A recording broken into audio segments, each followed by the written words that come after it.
Welcome back on the online ashram. Today we will continue to read from the book from Harikan Baba, Vijay Gupta. Okay, I will start with chapter 28. There is a sorrow in attachment. Preparations for the Navaratri festival were in full swing. Sri Vishnudat Shastriji came from Rajgarh, and as soon as he arrived, he bowed reverently to Babaji. The recitation of the Srimad Devi Bhagavatam was to be carried out under his supervision. Babaji was in his room at the time, and devotees were flocking in to pay their respects. My mother and my brother among them. My mother tried to garland Babaji. He stopped her and said, "You have not come for us. You have come to see your son. Garland him."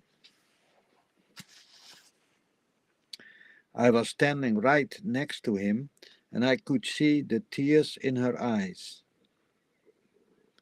I asked her to garland Babaji. I was aware of her sentiments. No mother wants her son to be an ascetic.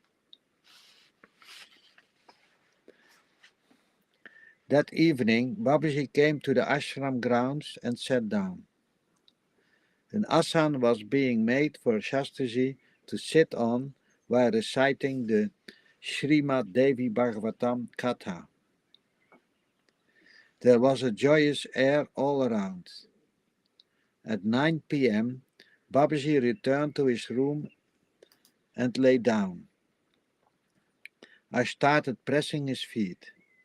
Babaji said, "Your mother has come to see you." I said, "Maharaj, mother has given birth to me. She has an attachment for me, but I am not as attached to her." Babaji laughed and said, "There is always sorrow in attachment. We will tell you a story." I listened to him with rapt attention while pressing his feet. Babaji began his tale. Once upon a time, there was a king and a queen. The queen used to bath the king daily. One day, while giving him a bath, the queen suddenly laughed out loud. Curiously, the king asked, "What is the matter? Why are you laughing?" But the queen would not tell him. The king, who was as stubborn as he was inquisitive, persisted and asked once again, "Tell me, O queen, why did you laugh today?" She still kept her silence, and the king became even more eager to learn why she had laughed. After much perseverance, he managed to break down her resistance, and she replied, "Dear king, my sister who lives in another state will give you the answer to this question." The king went to his sister-in-law the next day. The queen's sisters gave the king a rousing welcome and asked him the reason for his visit. The king replied, "Your sister bathes me every day. Yesterday, while bathing me, she started laughing loudly. When I asked her why, she said, 'Dear king, my sister will answer your question. I have come here to find the answer.'" The queen's sister said, "I will definitely answer your question, but before I do, I have a condition. Whatever I tell you, must remain between you and I. You have to promise me this, because I have knowledge of my past life. I also know how far I have to travel in my body in this world. The king said, Davy, I promise you that what you say to me will remain between you and I. Reassured, the king's sister-in-law said, Listen, dear king, I'm pregnant. I will give birth to a baby boy tonight. After giving birth to the child, I will abandon this body and will be born as a girl in another state. After some time, this boy born from my womb will marry me. Today I will be his mother. In future I will be his wife. The king was surprised at her words. Noticing this, she told him, I cannot violate the norms of decorum, O king. When I leave that kingdom after marriage, in my next life, I will answer your question. With this caveat, the king's sister-in-law went inside the palace. The king was deeply puzzled and kept pondering over what she had said. That night, his sister-in-law gave birth to a son. An hour after his birth, she left her body. At this turn of events, the king thought, well, this has come true. Sometime later, he discovered that a girl had been born in another state. The king returned to his own palace with a sad heart. Many years passed, and the time came for his nephew's marriage. The king had been eagerly waiting for the events for several years, and he went for the nuptials enthusiastically. The wedding was celebrated with great pomp, and finally the moment of reckoning arrived, and the bride's palanquin left the palace. On the way, the king stopped the palanquin.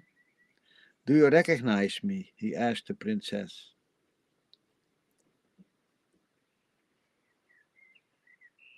Without bearing an eyelid, she said yes. The king then asked, O princess, what is the answer to my question? I have waited so many years, and I am very anxious for your response. The princess smiled at him and said, Dear king, how is it that you haven't found the answer to your question till today? You have seen that the boy born from my womb is taking me as his wife. I have told you as much in the past as well. This is the law of destiny. Listen, O king. The wife you have today was your mother in a former life. When she bathes you, she sees you in childlike form of your past life, and laughs at God's Leela. Horrified by what the princess has told him, the king lost his bearings. He abandoned everything and walked towards the forest. I had been listening very closely to Babaji's tale. After it was over, he said, Birju, let us give you knowledge of your previous birth. I panicked and said, No, God, I do not need any knowledge. I just want to grace your feet. Babaji said, Son, the biggest sorrow always lies in attachment. He smiled, and I kept wondering why he had told me this particular story. Babaji went to sleep. but I kept turning the tale over in my mind till I too fell into a deep slumber. When Babaji woke me up in the morning, my mind was still reeling from the tale he had told me the night before. Strange thoughts filled my head, and I started speculating about my previous life. What had I been in that life? What connection, if any, did the story have with my last life? By then, Babaji was ready for his bath. I thought perhaps I'd asked him about my last life after he returned. By the time he came back, it was time for him to apply chandan on devotees. After that, he sat down to meditate. I went out to the ashram grounds to help in the preparations for the yajna, and the moments passed.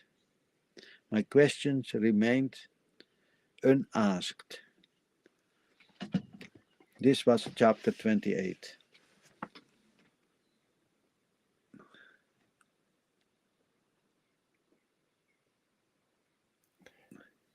Okay, then we continue with chapter 29, the Mahayagya. It was almost as if I had been split in two. I was helping out with the preparations for the yagya and yet simultaneously keeping a how-like eye on Babaji's room, care to ensure that no one went anywhere close to it, lest they disturbed his meditation. Hundreds of devotees were arriving at Kadgaria Dham. Eminent personalities of Haldwani had also started coming to the ashram. Today was the first day of the yagya. Babaji offered ghee in the yagya with a group of devotees. Several scholars were chanting mantras. The recitation of the Srimad Devi Bhagavatam text began traditionally. Babaji only went to his room at noon after the full sacrifice of the yagya had been completed. After that, work began at the bandara and prasad was distributed. It continued until 4 p.m. Thereafter, Shastri began to read aloud from the holy book, translating Sanskrit into Hindi. All the devotees had gathered around to listen to his discourse. I set the trend for the next 9 days. Devotees would collect around Shastri each evening to listen to his recitals attentively. Babaji too would sit under the cluster of trees to listen to him. Among those who religiously attended Shastriji's discourses were Sri Trilok Singh, later known as Mahamunirajji, Paramahamsji Amar Singh Yadav, Ram Prakash Basin, Ramesh Bhatt, the chairman, Pratap Singh, the Sarpanch, Kushal Singh, and Martin Gupta. After returning to his room on the first day of Yajna, Babaji asked me to put some fruits, cashew nuts, and raisins on a plate and keep 10,000 rupees in my pocket. Then he told me to bring Trilok Singh. The two had never met. His actual words were, "There's a man in a white pant shirt sitting next to a Baba at back. Go and bring him here." Trilok Singh had taken to coming to the ashram regularly with Paramahansa Baba. He would generally pay his respects, attend the bhajans, kirtan, and Shastriji's discourses, and float around the ashram without making any attempt to put himself forward. I found him sitting next to Paramahansaji and asked him to come with me. "Babaji wants to meet you," I told him. He got up and followed me to Babaji's room. I opened the door gently and entered inside with my companion. Babaji ordered me to shut the door. Trilok Singh Ji bowed to Babaji and sat near his stack. Lord, what are your orders for me? He asked. Babaji smiled and signaled at me. I put the fruits and nuts in front of him, and Babaji instructed him to take the prasad. He respectfully complied. Babaji then asked me to hand over the money to him. I quietly handed the wad of notes, and Babaji said, "This is the wad of 10,000. Take it and use it for all the arrangements here. Bring ghee, vegetables, sugar, and other provisions to the ashram. We can do the accounts later." The magnitude of the task that he had been entrusted with pleased Trilokji, but he was also astonished. I was equally astounded when he told Babaji, "Maharaj, my name is Trilok Singh. I have a shop at Patal Chowk in Haldwani called Hind Grain Traders." Trilok Singh, it turned out, was one of the biggest grain and grocery merchants in Haldwani. I stared at Babaji amazed. How had he known? How had he picked the right person out of so many people? How had he known who could be trusted with the responsibility of arranging provisions for the ashram? Even today I marvel over it, but somehow he always knew how to sift the dross from the gold. He could always separate a true devotee from those who were faking devotion. In my own case, I never moved a step without his guidance.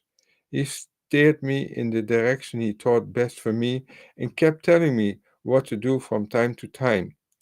And if that were not enough, he would also often tell me how it was to be done. Babaji smiled at our amazement and then changed the subject. He turned to me. "This is your elder brother. You will call him Baisip from today." After Babaji had finished with us, I went to see Trilok Singh off. On our way out, I introduced him to some outstation devotees. I also told Lakshmi Naranji and Shetramji that Babaji had chosen him to oversee all the arrangements and that he was a resident of Haldwani.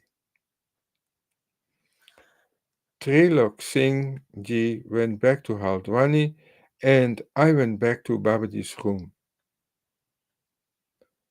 "Your Bhai Sahib has gone," he observed. It was a statement, not a question. "Yes," I replied. How could anything be hidden from Lord Shiva? He could even permeate an atom. The Mahayagya celebrations continued and the number of visitors to the ashram grew daily.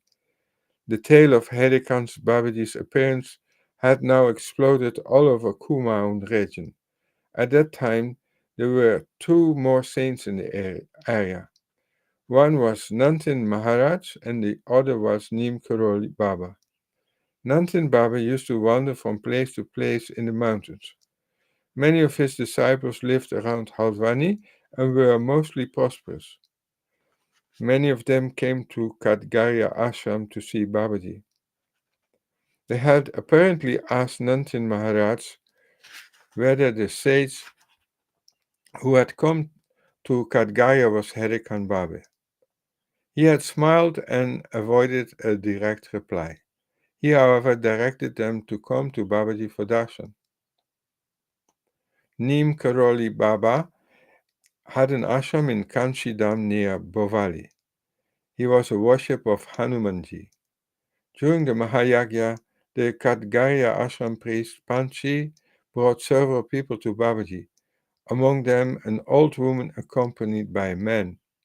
Presenting the old lady, he said, "Maharaj, this is Durga Devi, Dr. Hemchand's Yosi wife. Dr. Yosi was your devotee, and this is Dr. Bindu, a very renowned doctor. They have come from Almora." Both of them touched Lord Hedekandji's feet. Overcome by the sight of Babaji, Durga Devi said, "If my husband were alive today, how happy he would be. Our life was blessed." She folded her hands and continued, "Babaji Maharaj, my husband wrote a book about you in 1965. And at the end of that book, he prayed that it should be dedicated at your feet and that you should get it printed. Prabhu, now that you have appeared, you can fulfill my husband's last wish." Babaji blessed her and said, "We will definitely get this book printed. Bring it when you come next." The main copy of the handwritten manuscript was the Telsida of Pittoragaj. After much effort, the book was procured from him. It was titled My Dear Lord Haidar. A few words on Dr. Yossi are necessary here. Dr. Hemchand Yossi was a resident of Almora. He wrote this book in 1965 after being directed to do so by Sri Mahendra Maharaj. Dr. Yossi was one of the greatest linguists ever. He was a renowned name among eminent scholars, not just in India but around the world. He had undertaken research for 14 years while residing in Europe, especially in France and Germany. He has also made a mark in the newspaper world, having worked as an editor of daily newspaper like Calcutta News, Vishwamrita, Bharat Mitra, etc. He also produced many texts on linguistics. The last lines of page 103 of Dr. Yossi's book were prescient enough to astound Babaji's devotees. In it he had written, "Lord, I dedicate this book at your feet. When you appear, please have it published yourself, and after it is published, I will make an offering of a temple bell weighing 50 kilograms." He concluded the dedication with, "All religious texts in the universe belong to you. O Lord, I give unto you what is yours." Dr. Yossi died 5 years before Babaji appeared, but ever sensitive to his devotees' sentiments, Babaji took the book from Durga Devi and had it printed. After its publication, Durga Devi fulfilled her husband's pledge and made an offering of a huge temple bell weighing 50 kilograms to Babaji. It hangs at the Hirikan temple to this day. In the meanwhile, devotees were pouring in from all over the country. Babaji's miracles were being hotly discussed. I considered myself very lucky. I had always wanted the whole world to know about Babaji. I wanted them to see him and salvage their lives. Each day after the Havan was over, Babaji would visit various devotees at their homes in Haldwani. Trilok Singh Ji too requested Babaji to grace his house, an invitation that he accepted graciously. At about 1 p.m. one afternoon, Babaji and some of his followers went to Trilok Singh Ji's house at Haldwani. It was situated in a lane near Bolanath Baji garden and was very beautiful. A lovely temple stood in the middle of the edifice. Babaji was escorted and seated in one of the upper rooms, and an arti was performed for him. Trilok Singh Ji's children were young at that time. Only two of his daughters, Shanti Beheni and Maya, were married at that time, both into distinguished families. The remaining 7 children, comprising 3 girls and 4 boys, were then too young for matrimony. Trilok Singh Ji's wife enveloped me in kindness. She often declared that she felt the same affection for me that she did for her own children. That day, Babaji returned to Kakaria Dham at 3 p.m. after the offerings and book. It was the 4th day of the Jagadamba Mahayagya. Later one night, Babaji suddenly said to me, "Son, we will not come to this ashram again." I was surprised. "Prabhu, you have so much here. Why is your love for this place ebbing away?" He smiled and said, "You should always abandon a place where there is a dispute. Renunciation is beggar ornament of man. People here should not think that Babaji came to here to grab land. We will make many such ashrams. Don't worry. But keep this to yourself. We are not attached to anything. Why should we fall in love with this ashram? He was true to his word. In the following 14 years of my life with him, he did not go to Kadgarya ashram again. Till date, managers of ashrams have repeatedly requesting him, the Hadiakani Trust, to take over the ashram. But as Babaji did not heed their pleas in the past, the Trust too has chosen to honor Babaji's wishes. On the fifth day of the Mahayagya, people from many provinces reached Kadgaya Dham to participate in the full sacrifice of the yagya. Devotees were dropping into the ashram from morning till evening. Stories of Babaji's miracles had spread far and wide. He was making offerings of water after ghee during the yagya. The wishes of the devotees were being fulfilled at the mere sight of him. Everyone was getting what they wanted. Purnahuti, the completion of the sacrifice, took place on the ninth day of the Mahayagya. After that, a huge bandara was organized. This part of my story concludes with the recitation of the Sri Bhagavatam on the ninth day.